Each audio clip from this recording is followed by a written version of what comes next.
Hi friends, നമുക്കിന്നിവിടെ ഒരു അവൽ ഉപ്പുമാവ് തയ്യാറാക്കി നോക്കാം. അതിനായിട്ട് ആവശ്യമായ ഒരു ചെറിയ ക്യാരറ്റ്, ഒരു സവാള, 2 പച്ചമുളക്, ഒരു ചെറിയ തക്കാളി ഓപ്ഷനാണ്, നിർബന്ധമില്ല. നിങ്ങൾക്ക് വേണമെങ്കിൽ മാത്രം ഉപയോഗിച്ചാൽ മതി.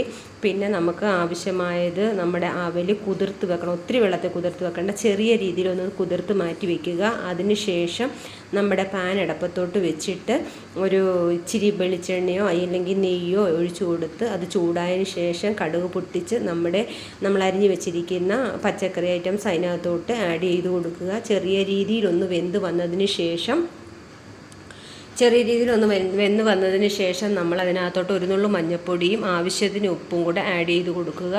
അത് രണ്ടും കൂടെ ആഡ് ചെയ്ത് ഒന്ന് വഴറ്റിയെടുത്തതിന് ശേഷം നമ്മുടെ വെള്ളം ഒന്നും ഒഴിച്ചു കൊടുക്കണ്ട, നമ്മുടെ കുതിർത്ത് വെച്ചിരിക്കുന്ന അവൽ എടുത്ത് അതിനകത്തോട്ട് ഇട്ട് കൊടുക്കുക.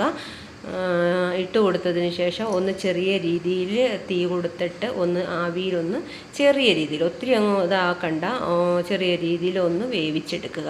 ഇങ്ങനെയാണ് നമ്മുടെ അവൽ ഉപ്പുമാവ് ഇവിടെ റെഡി ആയിട്ടുണ്ട്. നിങ്ങളൊന്ന് ട്രൈ ചെയ്ത് നോക്കണം. Tata, okay, bye, see U.